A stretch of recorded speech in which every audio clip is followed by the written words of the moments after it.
L'Oréal a déployé un programme Simplicity dans le but, je cite, de transformer ses façons de travailler, d'interagir et de manager. Coopération et confiance sont les maîtres mots du programme. Comment Hervé Navelou, PDG de L'Oréal France, incarne-t-il un leadership visionnaire pour répondre aux défis et aux enjeux? Eh bien, cette interview, nous allons la suivre avec justement le directeur général de L'Oréal France, Hervé Navelou, accompagné de ma consoeur et journaliste pour Madines, Ingrid Labuzan. Bonjour à tous les deux.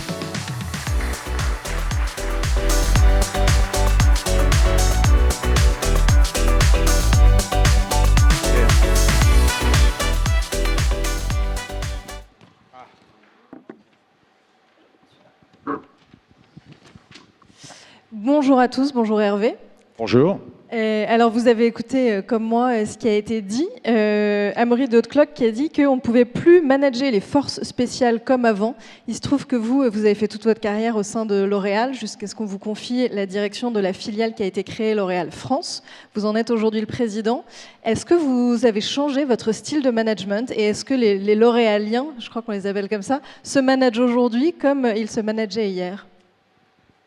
Oui, j'ai changé mon management, c'est sûr, mais le monde a changé aussi en même temps que moi. Hein. Je pense que ce qu'on partage là, et ce qu'on discute ensemble, et on vit tous un peu la même chose. D'abord, on vit dans une époque où tout bouge à vitesse VV', que ce soit la tech, les modèles de consommation, si je parle de notre métier en tout cas, tout ce qui touche au modèle média, la manière de communiquer aussi en interne et à l'extérieur, les modèles de distribution, les attentes des collaborateurs, de la jeune génération, la société elle-même. On a vécu des changements tectoniques. Et deux, on est dans un monde où nous devons, enfin moi je l'ai vécu comme ça, je pense que vous êtes un peu pareil, apprendre aussi à gérer une nouvelle complexité. Enfin, moi il me semble que c'est plus complexe aujourd'hui que ça l'était avant en tout cas.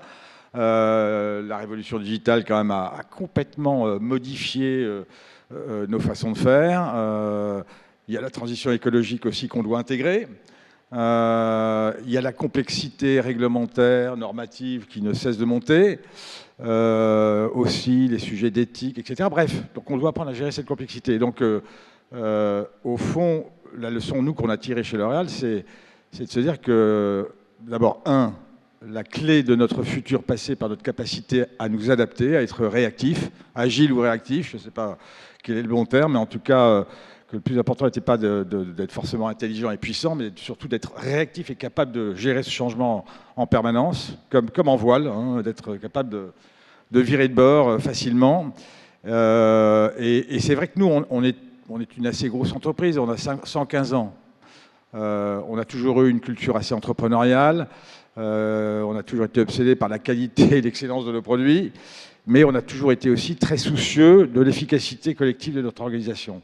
Et ce qu'on voyait à un moment donné, c'est-à-dire il y a 5-7 ans, c'était une organisation qui quand même commençait par sa taille à être un peu trop en silo, avec beaucoup de micromanagement et de gens intermédiaires qui compliquaient, qui déléguaient peu, qui faisaient du contrôle en permanence, et puis aussi pas mal d'individualisme. Et donc, on a mis en place ce programme Simplicity dont on a parlé. Je vais répondre ensuite à votre question sur mon management qui change. Mais, et donc, on a effectivement pris conscience qu'il fallait qu'on bouge, mis en place ce programme Simplicity il y a donc 7 ans, 8 ans. C'était une énorme transformation en fait, culturelle chez nous. Tout ça avec l'idée de garder donc, nos valeurs, mais en visant justement à passer de l'individualisme, du contrôle, du micromanagement, du fear factor qu'on voyait aussi, à de la coopération, de la confiance, de la délégation, de l'engagement et aussi de remettre aussi notre client et notre consommateur au cœur. Bon, voilà, ça je résume donc ce programme. Mais donc, du coup, moi-même, j'ai évidemment beaucoup changé. J'ai été éduqué par des patrons qui avaient 20 ans, 25 ans de plus que moi, qui étaient des figures tutélaires, assez autoritaires, qui ne supportaient pas la contradiction, qui me contrôlaient quand même pas mal.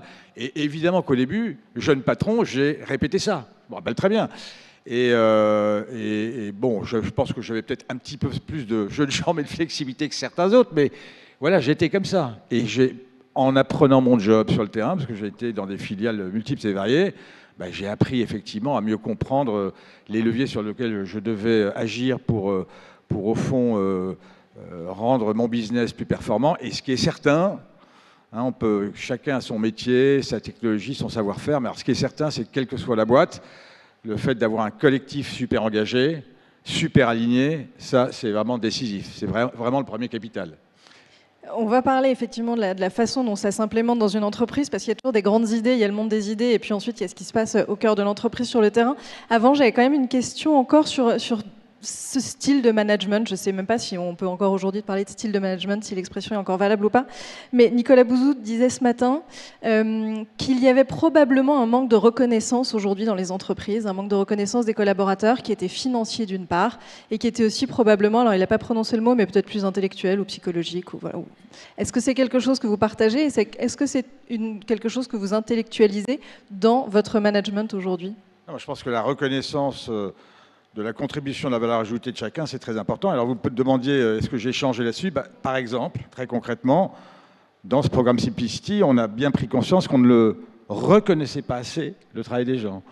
Et donc, très souvent désormais, en réunion, effectivement, si on termine très souvent nos réunions, nos échanges, par aussi un petit moment de reconnaissance, d'applaudissements s'il le faut, en tout cas de compliments appuyés, lorsqu'on sait que tel sujet a nécessité tel investissement, telle façon de faire.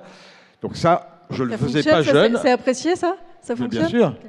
De la même manière qu'on a mis en place aussi une technique qu'on n'avait pas avant, qui est celle du feedback. Donc tous les patrons aujourd'hui ont pour mission, ou en tout cas comme objectif, de recueillir le feedback de leur équipe immédiate, de façon assez structurée, assez régulière, de manière à savoir effectivement si telle et telle politique, telle et telle mesure fonctionne ou pas, est bien reçue, bien comprise. Donc l'échange permanent pour justement ajuster en permanence le collectif, c'est très important. Et pour la reconnaissance, je pense que les collaborateurs aujourd'hui restent très attachés à ce qui est fait sur un plan pécunier, avantage social, etc. Mais il y a aussi une autre chose qu'on fait beaucoup chez nous, c'est des moments de célébration collective. Super important. Je sais pas, ça peut être une fête du printemps ou une fête de fin d'année ou des conventions que vous faites. Et là, il faut pas lésiner, quoi. C'est célébrer le plaisir, la joie, la passion d'être ensemble. Donc ce sont des points, si je comprends bien, qui font partie de Simplicity. Comment est-ce que ça se décide et avec qui est-ce que ça se construit un style de management d'une entreprise, qui plus est au sein d'un mastodonte de L'Oréal? Donc avec qui est-ce que vous l'avez conçu et comment est-ce que vous vous assurez du déploiement en fait de ce qui peut demeurer ou sembler être du domaine des idées dans le concret de l'entreprise? On a mis, à mon avis, 2 à 3 ans à vraiment faire tourner le bateau sur ce plan-là et sur le plan de ce changement de culture, mais ce qu'on fait, en tout cas désormais, je pense qu'il y a pas mal d'autres entreprises qui le font. Nous, on audite au moins une fois par an, très sérieusement et très en profondeur, la perception qu'ont nos collaborateurs, justement, de notre style de management et de ce qui va dans l'entreprise ou de ce qui ne va pas d'après eux. Donc c'est un questionnaire l'étude s'appelle Pulse, on fait ça une fois par an. C'est un questionnaire qui prend entre une demi-heure et 3 quarts d'heure pour chaque collaborateur. On recueille donc en France, c'est 15 000 collaborateurs qui le remplissent. C'est étudié au global, par métier, par division, par entité. Et on rend compte, après, de ces résultats devant tout le monde. Donc ça, c'est une première chose. La deuxième, c'est que tout patron, moi le premier, est évalué aussi par ses collaborateurs directs sur les critères que j'évoquais tout à l'heure. Sa capacité à faire coopérer, sa capacité à déléguer, sa capacité à instaurer la confiance, sa capacité à engager ses équipes. Et les gens, moi, mes N-1, me notent. Et ça fait partie de mon évaluation en fin d'année. Ça fait partie de l'évaluation de chaque dirigeant et manager chez L'Oréal. Donc, oui, on le suit, on le monitore. Et c'est super important. Et c'est même la condition du succès. C'est-à-dire qu'il faut que le collectif se dise « Ah bah, ok, ils ont mis ça en place, mais en plus, they mean it, il le monitorent. » Mais alors, on est dans une ère de la mesure aujourd'hui, donc mesure pour l'entreprise qui doit mesurer ce qu'elle produit, ce qu'elle fait, son impact. On est dans la mesure des collaborateurs aussi en permanence. Est-ce que c'est pas une pression supplémentaire qui détourne un petit peu le collectif de la mission première, qui est faire du business finalement? Comment trouver un équilibre juste? Est-ce que c'est pas non plus une pression, est-ce une pression nécessaire? Non, je ne pense pas que ça soit une pression. Il ne faut pas non plus, effectivement, y passer le réveillon à chaque fois. Mais je pense important que les équipes dans une entreprise sentent effectivement le management déterminé sur, justement, ces critères, déterminé sur la volonté de faire évoluer sa façon de faire, sa façon de travailler avec ses équipes, etc. Je ne pense pas que ça soit une pression. Enfin, moi, je pense au contraire que c'est plutôt apprécié en fait chez nous. Et on a un taux de réponse à cette fameuse enquête Pulse très élevé. Et encore une fois, les débriefs aussi qu'on en fait sont globalement très appréciés. Moi, je pense que c'est très important parce que, encore une fois, l'avenir de nos entreprises est d'abord et avant tout lié à leur capacité, encore une fois, à s'adapter. C'est Darwin qui le disait, mais il n'y a pas tort. C'est quand même donc ce monitoring permanent me semble quand même une bonne chose.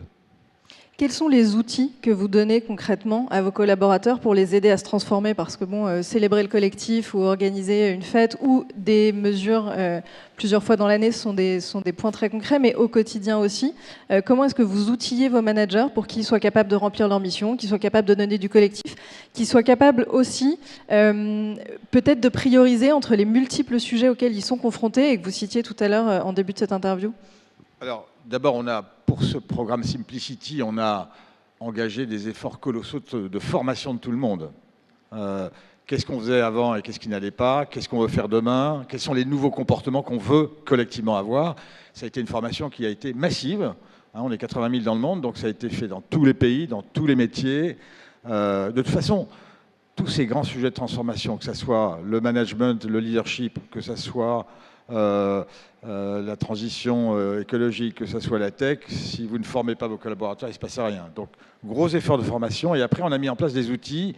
Je parlais du souci qu'on avait d'engager les équipes. Tout ça s'accompagne aussi du besoin de bien être clair sur là où on veut aller. Et donc, on a mis en place, par exemple, aussi pour tous nos patrons, une nouvelle technique qu'on appelle le frame, qui consiste en fait déjà au départ à bien définir là où on veut aller.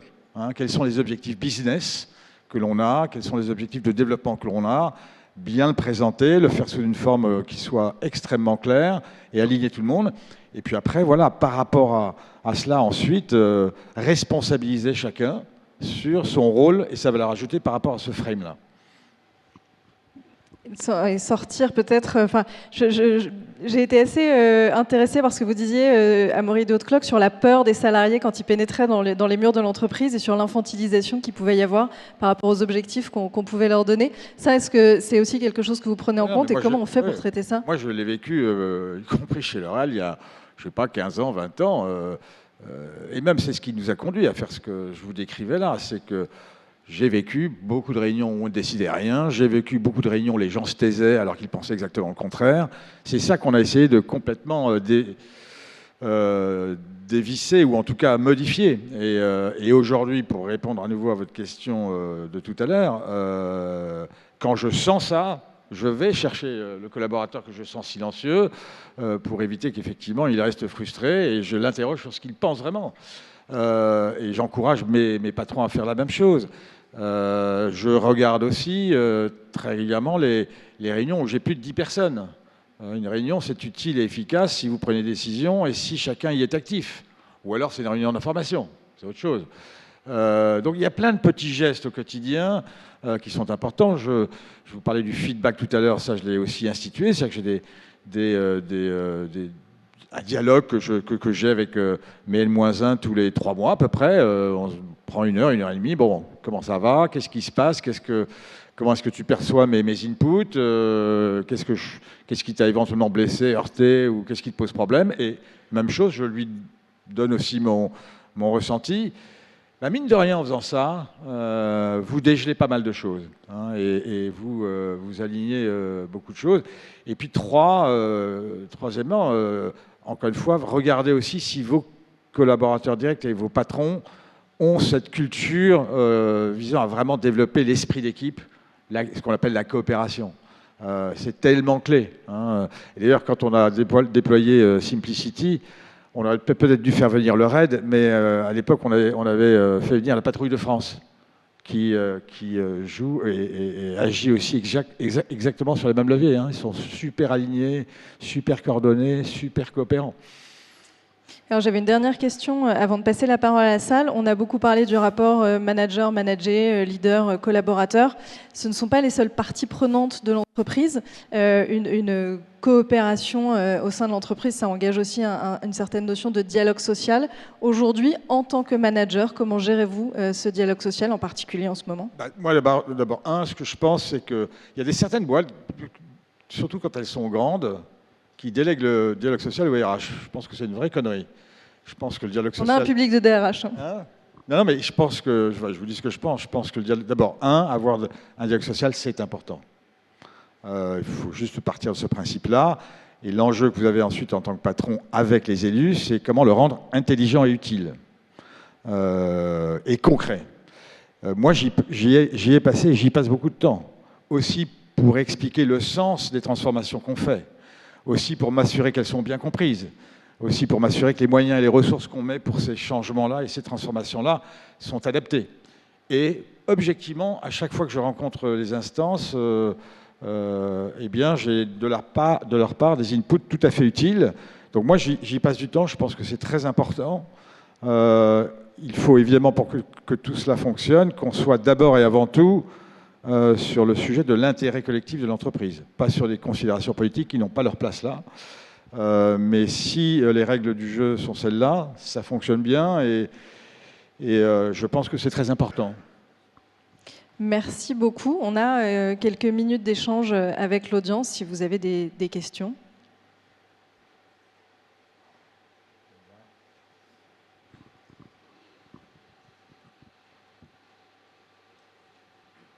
Président, bonjour, Jean-Antoine de Mélarde. Est-ce que vous pensez qu'aujourd'hui, l'entreprise peut devenir un lieu de sociabilisation ?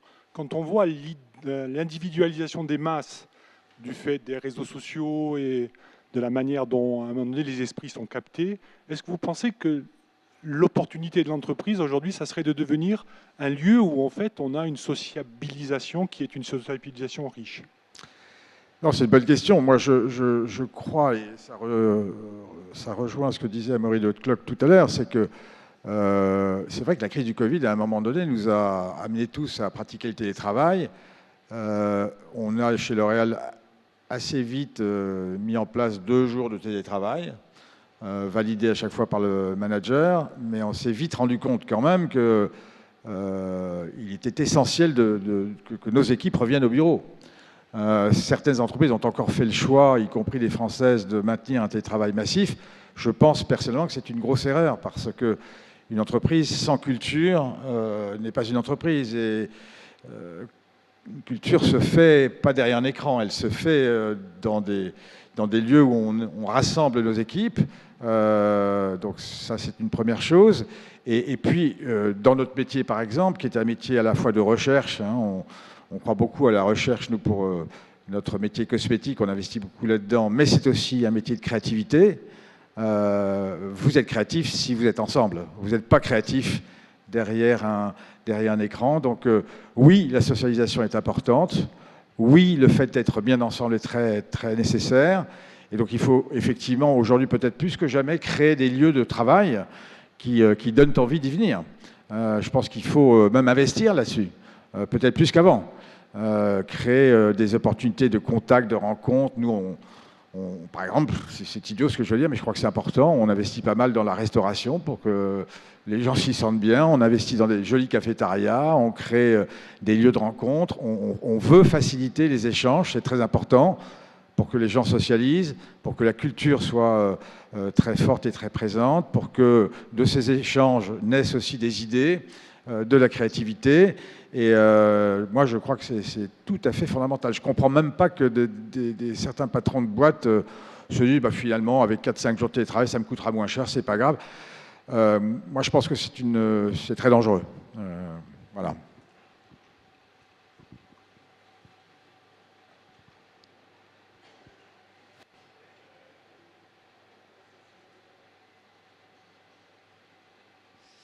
Bonjour. Bonjour. André Guituroche, Fédération bancaire. Par rapport à cette vision d'un leadership visionnaire, comment vous intégrez les réflexions qui sont faites sur les entreprises à mission, par exemple, le fait d'engager l'entreprise et ses collaborateurs sur finalement des enjeux sociétaux qui sont liés à l'entreprise, mais qui, quelque part, la dépassent? Alors, nous, je pense que c'est important. En tout cas, dans une entreprise comme la nôtre, l'engagement sociétal, l'attention que nous considérons devoir porter aux communautés qui nous entourent, c'est fondamental. On est une entreprise très engagée sur la diversité, sur l'inclusion, sur l'intégration de personnes en situation de handicap, sur l'empowerment des femmes aussi. Donc ce sont des causes et des valeurs auxquelles on croit énormément. C'est historique chez nous. Et dernier point, on considère, du fait de notre leadership mondial, très important aussi d'être exemplaire sur l'engagement en matière de développement durable. Et c'est un travail qu'on a engagé déjà depuis des années. Ce n'est pas depuis 5 ans, et le rapport du GIEC. Ça fait longtemps que l'Oral s'occupe de développement durable. Et on le fait à la fois parce que ces causes nous sont chères, mais on le fait aussi parce que on considère que notre avenir va dépendre de notre capacité à nous transformer dans ce domaine-là. Et on a un programme L'Oral pour le futur qui est extrêmement ambitieux. On a réussi d'ailleurs de 2013 à 2020 à décorréler notre croissance de nos émissions carbone. Donc on a réussi à faire baisser nos émissions carbone sur en tout cas le scope 1, alors que notre croissance était de 40% sur ces 7 années-là. Et on veut reproduire exactement le même schéma pour l'année qui vient. Mais oui, pour répondre à votre question, et notamment par rapport aux jeunes, mais pas que.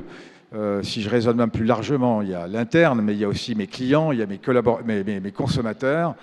Une entreprise comme la nôtre, et avec ses marques qui ne s'engageraient pas là-dessus, risquerait fortement de perdre ses consommateurs. Donc il y a à la fois un intérêt bien compris, une conviction interne, mais les deux se réunissent.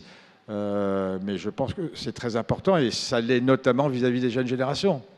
Moi, je me souviens très très bien d'une jeune femme. J'avais lancé ce programme il y a quelques années et qui était venue me voir en me disant « mais heureusement que vous le faites parce que sinon, nous tous, les jeunes, on part. » Donc voilà, donc, évidemment que c'est très important et ça l'est plus encore aujourd'hui qu'hier. Et il faut là-dessus être sincère, être long terme et mesurer de façon transparente ce qu'on fait. Merci beaucoup Hervé Navello pour votre... Je vous en prie, merci. Merci pour cet échange. On poursuit, si vous le voulez bien, avec la suite de notre colloque du Cercle Humania.